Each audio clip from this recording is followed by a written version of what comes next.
Ainda na economia, o presidente do Banco Central, Roberto Campos Neto, avalia como falta de conhecimento as críticas feitas a ele pelo presidente Lula.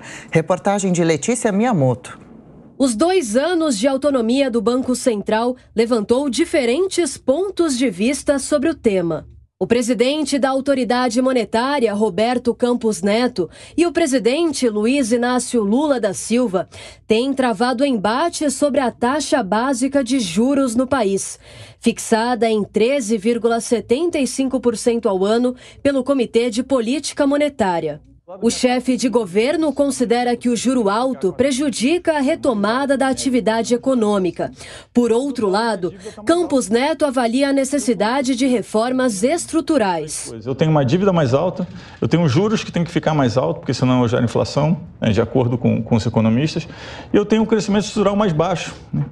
Então, a gente discutiu isso bastante e foi um tema do nosso seminário lá com os banqueiros centrais, e o que essa figura mostra para a gente precisa trabalhar para ter um crescimento estrutural mais alto, que provavelmente vão ser os mesmos fatores que vão levar a ter uma taxa de juros neutra mais baixa. E aqui a gente está falando de reformas, né?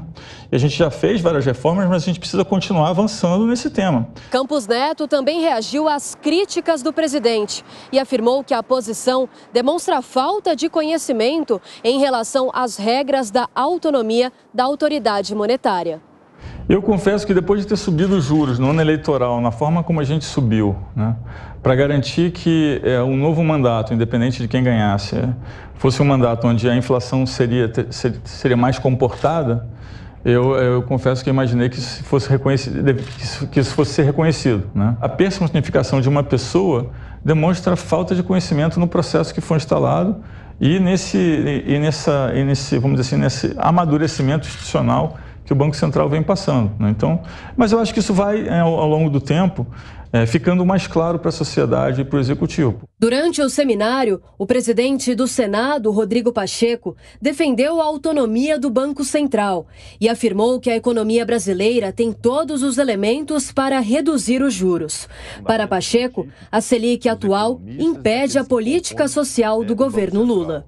É de fato fazer um apelo para que a nação brasileira e as suas instituições encontrem o caminho possível, o mais rapidamente possível, para a redução da taxa básica de juros de forma gradativa, sem movimentos bruscos, porque de fato nós sabemos que a razão disso é a contenção da inflação, mas vejam, nós temos um país em que não se pode invocar nesse instante a necessidade de se fazer mais reformas como condição para reduzir a taxa básica de juros. O senador ainda afirmou que a reforma administrativa já está no horizonte e que o novo marco fiscal deve ser votado ao longo da semana.